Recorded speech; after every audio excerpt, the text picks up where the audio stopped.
کر لیں ایک مسلمان عورت یا مرد اگر کسی اہل کتاب سے شادی کرنا چاہے تو کیا اس کو دائرہ اسلام میں لانا لازمی ہے یا اس کے بغیر بھی شادی ہو سکتی ہے؟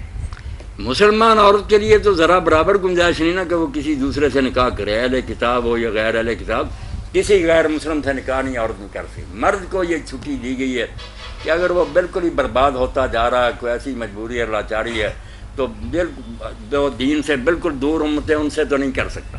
یہ جو نبیوں کو ماننے والے نا قریب کے ہیں یہودی اور عیسائی، ان کی والمحصنات، یہ گنڈیاں اور بدماش نہ لے آئے، کوئی شریف پاک نیک عورتیں ان سے ملے، اس کی اجازت دی ہے، مگر ساتھ ہی جیسے لکھا ہوتا نا ٹرکوں وغیرہ پر ڈینجر، خطرہ، اس میں پٹرول ہے جل جاؤ گے، ساتھ ہی اللہ نے کہہ دیا کہ اجازت تمہیں دے دی ہے کہ اہل کتاب کی پاک عورتیں، مگر وَمَن يَكْفُرْ بِالْإِيمَانِ قَدْ حَبِطَ عَمَلُهُ وَهُوَ فِي الْآخِرَةِ مِنَ الْخَاسِرِينَ۔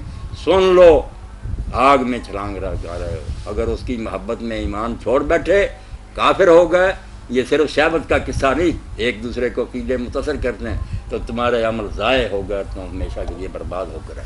یہ بتا دیا کہ یہ کوئی اچھا کام نہیں۔ جب اسلام مسلمان عورت کا بھی کہتا ہے کہ ولی ڈھونڈو، بری عورت نہ ڈھونڈو، اہل کتاب کا تو معاملہ بہت دور کی بات۔ مسلمان عورت بھی فاسقہ بدکار کنجری جو ہے، اللہ کہتا زانیہ عورت سے نکاح نہ کرو، حرام۔ کوئی بدماش کرے تم کیوں ایسی السلام علیکم۔